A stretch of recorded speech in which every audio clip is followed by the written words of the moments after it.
One of the first things that a good friend of mine said to me after my mom died was, "Welcome to the club." I know how challenging it is to get to this weekend after seeing all the emails popping into your inbox saying, buy flowers for your mom, buy your mom a gift.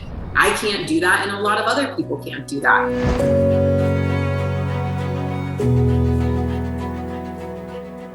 Hey everyone, I'm Brittany Jones Cooper, and in this episode of Unmuted, we're exploring the other side to Mother's Day. Joining us is Alica Forneret, who created an online community that explores grief and healing. You know, grief is a tough topic. Why was it something that you wanted to talk about and share so openly? I got into this space after my mom died. She was an artist. She was a nurse. She lived a very full life, raising me and my sister. She died in 2016.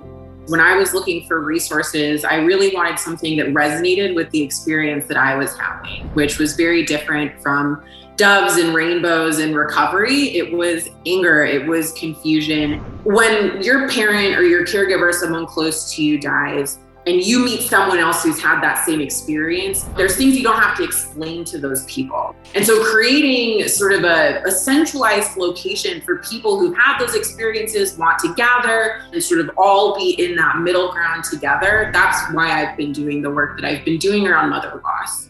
You mentioned all of these different ways that people experience grief. And I think that's so powerful because sometimes I think there's a belief that there's a right way to grieve and a wrong way to grieve. What have you learned about that? That it's absolutely not true. Grief is very individualistic and unique. I personally define grief in my work as a full body, full being experience that we have after the death or the loss of someone. The grief that we experience is multi-layered, and it is impacted by so many parts of what make us and our lived experience as human beings. I was really empowered to see that last year you launched the Motherless Mother's Day event. So can you take us through why you started that event and some of the feedback from it?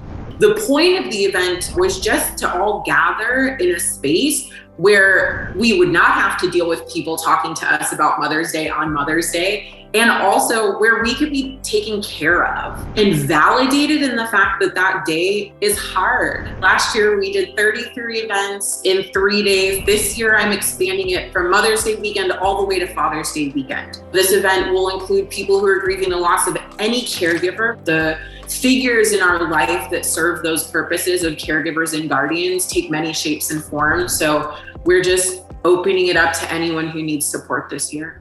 What advice do you give to those who have lost their mothers with Mother's Day approaching to take care of themselves and to look out for themselves, because it can be a very emotionally draining time? Whether it's with a friend or a family member or a community member or a digital space or yourself, find some time, breathe, and acknowledge that this week can be hard. And around Mother's Day, honestly, I take time to tell people about my mom. Being able to say her name and tell stories about her is honestly the best way for me to feel good this time of year, is to remember the positive things about her.